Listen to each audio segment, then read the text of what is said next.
કૃષ્ણ અવતાર પણ છે, દરેક કલ્પના સારસ્વતમાં થાય છે, અને કૃષ્ણ એ અવતારી પણ છે. તો ભાગવતમાં અવતારી કૃષ્ણની કથા છે, એ પૂર્ણ પુરુષોત્તમ પરમાત્માની કથા છે. અને અન્ય પુરાણોમાં જે કૃષ્ણ ચરિત્ર આવે છે એ અવતાર કૃષ્ણની કથા છે. એની ચર્ચા પણ આપણે આગળ કરીશું. તો પુરાણ, મહાપુરાણ, શાસ્ત્રે સ્કંધે એક એક સ્કંદના શું અર્થ છે. મહાપ્રભુજી 12 સ્કંદને શ્રીનાથજી બાબાના 12 અંગ સાથે સરખાવે છે. વેદમાં પરમાત્માનું સ્વરૂપ કહ્યું, દ્વાદશાંગો હિ પુરુષાઃ. દ્વાદશાંગો હિ પુરુષઃ. એ પરમ પુરુષ પરમાત્માને 12 અંગ છે, એ વેદ કહે છે. ઘણા લોકો એમ કે વેદમાં નિરાકાર બ્રહ્મની વાત છે. અરે ના ના, ત્યાં પણ સાકાર રૂપ જ છે. સહસ્ત્ર શીર્ષા પુરુષા સહસ્રાક્ષા, 1000 મુખ 1000 હાથ, આ પણ સાકાર જ છે. કોઈ પણ આકારની વાત થાય એ સાકાર જ કહેવાય. એમ પણ દુનિયામાં નિરાકારને માનનારા પણ આકારનો આશ્રય તો કરે જ છે, કોઈ ને કોઈ પ્રકારે. તો દ્વાદશાંગ હોય, 12 અંગ. ભાગવતજીના 12 સ્કંદ, કારણ કે શ્રીનાથજીનું સ્વરૂપ છે, ભગવાનનું સ્વરૂપ છે. પહેલો ને બીજો સ્કંદ બંને ચરણારવિંદ, ત્રીજો ને ચોથો સ્કંદ બંને બાહુ, પાંચમો ને છઠ્ઠો સ્કંદ બંને જંઘાઓ, સપ્તમ સ્કંદ શ્રીનાથજી બાબાનો મુઠ્ઠીવાળો હાથ જે કમર પર રાખ્યો છે, આઠમો ને નવમો સ્કંદ બંને વક્ષસ્થળ, છાતીનો ભાગ શ્રીનાથજી બાબા, દશમ સ્કંદ શ્રીનાથજીનું હૃદય, એકાદશ સ્કંદ શ્રીનાથજી બાબાનું મસ્તક જ્ઞાન છે, અને 12મો સ્કંદ શ્રીનાથજી બાબાનો ઊંચો ઉઠેલો હાથ. જે ઊંચો હાથ ઉઠાવી શ્રીનાથજી બાબા પોતાના બધા જ નિકુંજના જીવોને પોતાના શરણે બોલાવે છે. આવ મારી શરણે આવ, આવ મારી શરણે આવ. અને એટલે જો કથાની કંકોત્રી મળે, ન આમંત્રણ મળે, કાંઈ ન મળ્યું હોય તો કથામાં જવું. કારણ કે જેના લગ્ન હોય એ વરરાજા તમને કહેતો હોય કે મારા લગ્નમાં આવજો, પછી કંકોત્રીની રાહ જોવાય? તો જ્યાં શ્રીનાથજી બાબા ઊંચો હાથ કરી તમને બધાને બોલાવતો હોય, આવો મારી કથામાં આવો, મારી શરણે આવો, પછી કંકોત્રી મળે કે નહીં એની ચિંતા નહીં કરે. એટલે શ્રીનાથજી પોતે આમંત્રણ આપે છે કથાનું. તો મામેકમ શરણમ વ્રજ, તું મારી પાસે આવ. અને અમુક જગ્યાની આમંત્રણ ન હોય, સૂચના હોય. આપણે ત્યાં પહેલા પત્રિકા છપાતી ને તો સૂચના રૂપે છપાતી, વધાઈ રૂપે છપાતી. આમંત્રણ ને નિમંત્રણ તો પછીની વાત છે, પણ ભગવત કાર્યોની સૂચના મળે ને તો પહોંચી જવું કે આ કાર્ય થઈ રહ્યું છે, ભાગવતજી વિરાજી રહ્યા છે. અને ભાગવતજી તો બધા માટે છે. વ્યવસ્થાનો ભાગ હોઈ શકે કે આપણે કેટલા પ્રકારની કેટલા લોકોની વ્યવસ્થા કરી શકીએ, પણ ભાગવતજી બધા માટે છે. તો ઊંચો હાથ એ આશ્રય, 12મો સ્કંદ એ આશ્રય લીલા છે. શ્રીનાથજી બાબાના સ્વરૂપની ભાવના જે છે ને, એ ઊંચો હાથ કરીને ગિરિરાજજીની નિકુંજની કંદરામાં બહાર ઉભા છે. અને એટલા માટે જ આપણી કથા સ્થળનું નામ પણ ગિરિકંદરા છે કે અમારો શ્રીનાથજી બાબા આ ગિરિકંદરામાં ઉભા આ બધાને આવ આવ આવ આવ બોલાવે છે. અને જીવ જયારે શરણે આવે એટલે એના હૃદયને પોતાની મુઠ્ઠીમાં બંધ કરી દે અને અંગૂઠો બહાર રાખે, એટલે કે માયાને અંગૂઠો બતાવે છે કે આ જીવ મારો થઈ ગયો, હવે તારા કામનો રહ્યો નથી. આ શ્રીજીનું આમંત્રણ છે. આ તો સ્વયં શ્રીજી આપણી કથા રૂપે પધાર્યા. 335 અધ્યાય, એમાં પણ 2 પ્રકારની ભાષા મહાપ્રભુજી બતાવી. 3 પ્રકાર, લૌકિક, પરમત અને સમાધિ ભાષા. 3 ભાષા ભાગવતજીમાં છે. સમાધિ ભાષાને પ્રમાણ રૂપે મહાપ્રભુજી સ્વીકાર કરે છે. આપણો પુષ્ટિ માર્ગ 4 પાયા ઉપર ઉભો છે, અને 4 પાયા છે વેદાહ, શ્રી કૃષ્ણ વાક્યાની, વ્યાસ સૂત્રાણી ચૈવહી, સમાધિ ભાષા વ્યાસસ્ય પ્રમાણમ તચ્ચતુષ્ટયમ. આ 4 મૂળ ગ્રંથો છે, પ્રમાણ ગ્રંથો છે, એટલે કે ઓથેન્ટિક ગ્રંથો છે. આપણી શંકાનું નિવારણ કયા ગ્રંથોને જોઈને કરવાનું, કયા ગ્રંથોના સાર રૂપે સિદ્ધાંત સ્વીકારી જીવવાનું, તો કે ચાર. અને આ ચારેની એક વાક્યતા કરીને બતાવે એને આચાર્ય કહેવાય. શ્રી મહાપ્રભુજી આચાર્ય છે. શંકરાચાર્યજી, રામાનુજાચાર્ય, મધ્વાચાર્ય, નિંબાર્કાચાર્ય જે વેદમાં છે એ જ ગીતાજીમાં, એ જ બ્રહ્મસૂત્રમાં ને એ જ ભાગવતજીમાં છે. એક જ વાતનો વિસ્તાર છે. અહીંયા વિરોધ નથી, વિવિધતા છે, પણ એક વાક્યતા છે. ચાર પ્રમાણ ગ્રંથો વેદ, બ્રહ્મસૂત્ર, ભગવદ ગીતા અને શ્રીમદ ભાગવત. અને આપણે આ ભાગવત એને ફલ માનવામાં આવ્યું અને ફલનું શ્રવણ આપણે બધા મળીને કરી રહ્યા છીએ. શ્રીમદ ભાગવત પ્રારંભ કરતા પહેલા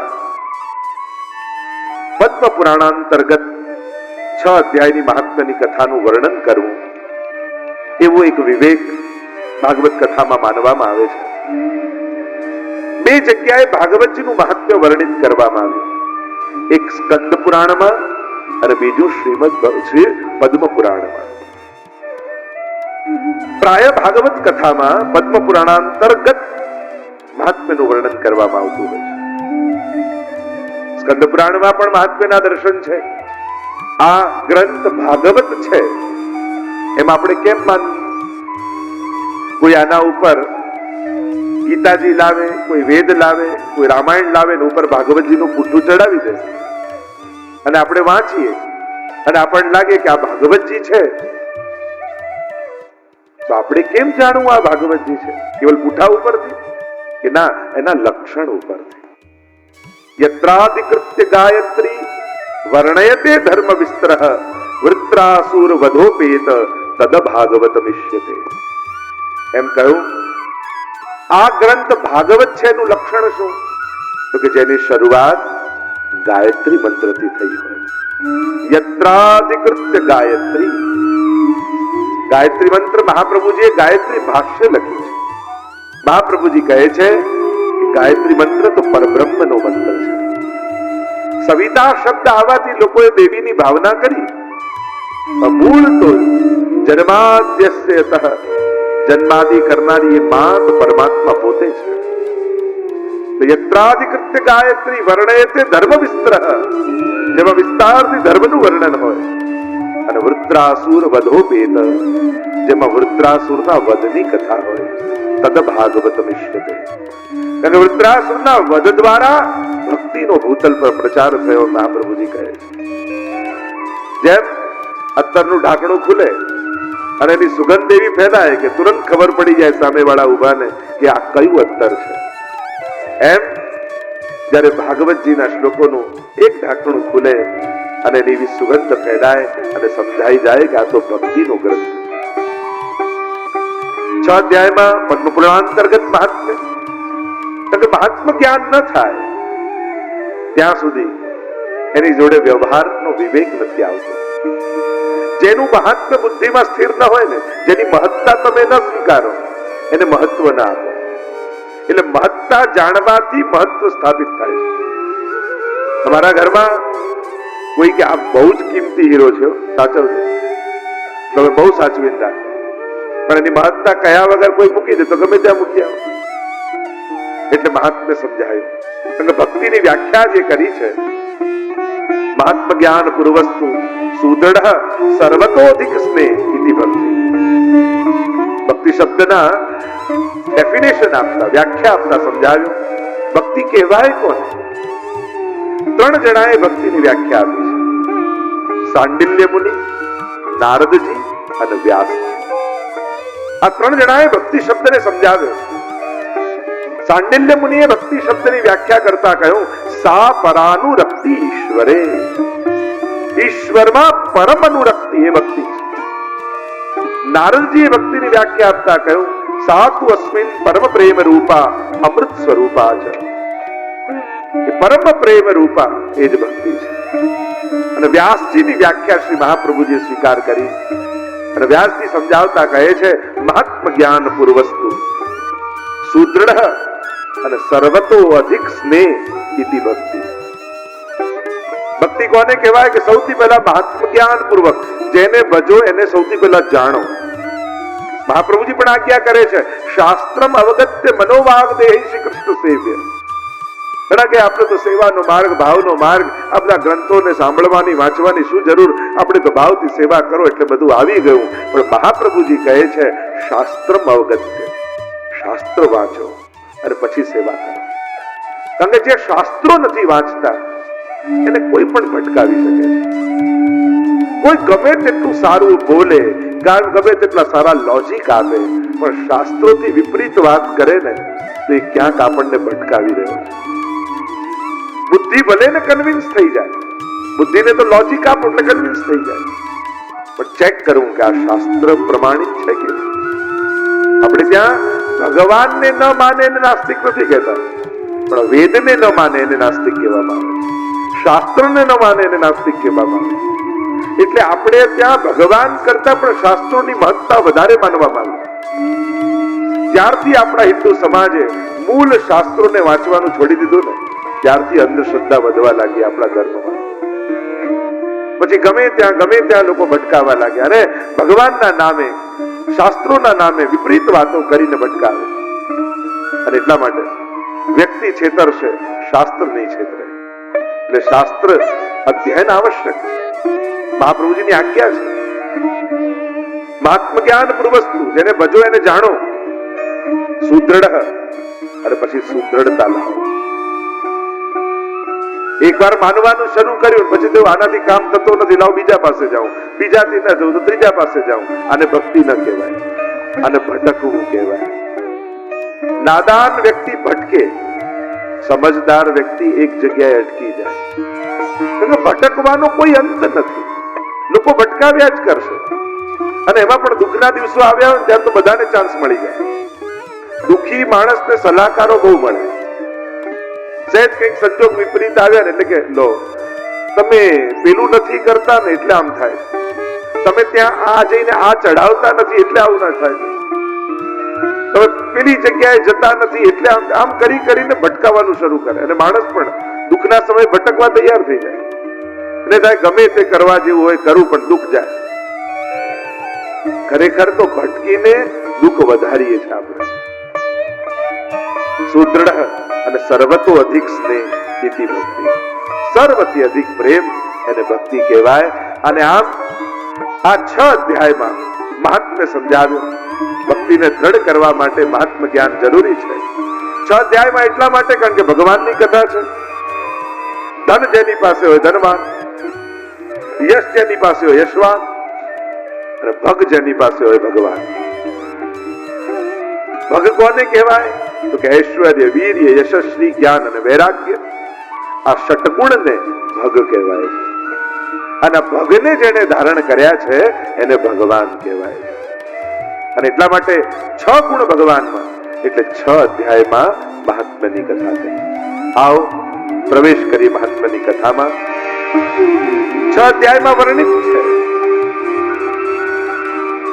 એમ તો કહેવાય કે આ ભાગવતજીનું મહાત્મ્ય એવું દિવ્ય છે. કેવલ મહાત્મ્યના શ્રવણ માત્રથી ભગવાન તમારા હૃદયમાં આવીને વસી જાય છે. એવો પ્રભાવ આ મહાત્મ્યની કથા, સ્વયં ભક્તિ મહારાની જ્ઞાન અને વૈરાગ્યની સાથે તમારા હૃદયમાં આવીને નિવાસ કરી જાય છે. એવો મહાત્મ્યની કથાનો પ્રભાવ કયો.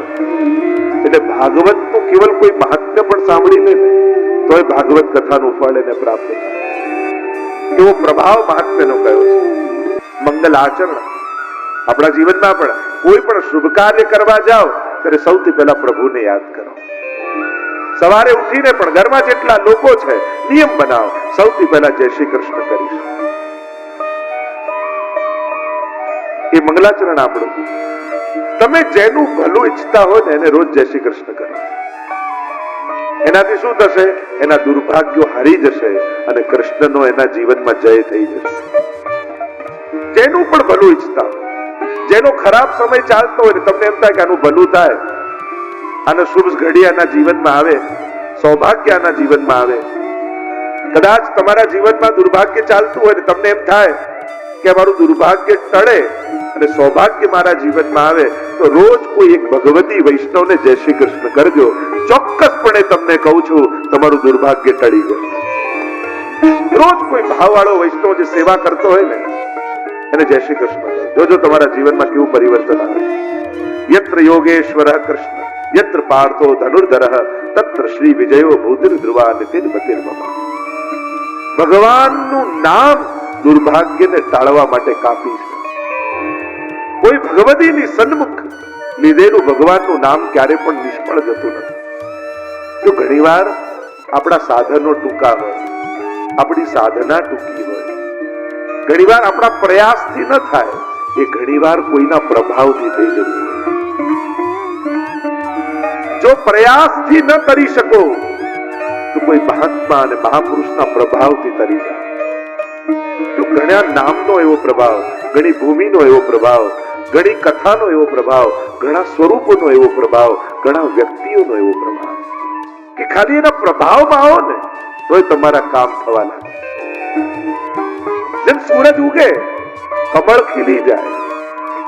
કમળ કે કમળ માટે સૂરજ હાથ લાંબો કરીને કે કળી પાંદડું ખીલવે છે ના, સૂર્યનો પ્રભાવ એવો હોય છે કે કમળ ખીલી જાય.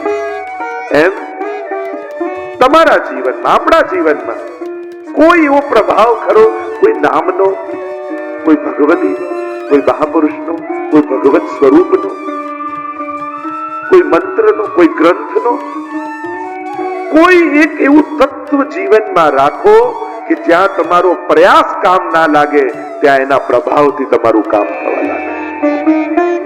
કોઈ એવું તત્વ જીવનમાં રાખો, કોઈ પણ જે જ્યાં તમને શ્રદ્ધા હોય. આ ભાગવતજી અહીંયા પધાર્યા. આ ભાગવતજીનો પ્રભાવ એવો છે, અને કલ્પવૃક્ષ કહ્યું છે, અહીંયા બેસેલો કોઈ પણ વ્યક્તિ મનમાં જે મનોરથ કરે એનો પૂરો થઈ જાય. એવો પ્રભાવ ભાગવતજીનો કયો. નિગમ કલ્પ તરોર ગલિતમ ફલમ શુકમુખાદ વ્રત દ્રવ સંયુતમ પીબત ભાગવતમ રસમાલયમ મુહુરહો રસિકા ભુવિ ભાવ. અરે કથા ન ચાલતી હોય એવા સમયે પણ કેવલ આ ભૂમિમાં આવીને 7 દિવસમાં કોઈ કેવલ માથું નમાવી જશે ને તો એના સગળા દુર્ભાગ્યો ટળી જશે. એવો પ્રભાવ ભાગવત રૂપી ભગવાનનો. ઘણી વસ્તુના પ્રભાવ હોય. એક દીવાનો પ્રભાવ કેવો હોય? આખા ઓરડામાં અજવાળું કરે, આખા ઓરડામાં અજવાળું, એનો પ્રભાવ, એનો પ્રકાશ. એમ જીવનમાં કોઈ એવું તત્વ જરૂર રાખજો કે જ્યાં તમારા પ્રયાસો ટૂંકા પડતા હોય ત્યાં એનો પ્રભાવ કામ કરી જાય.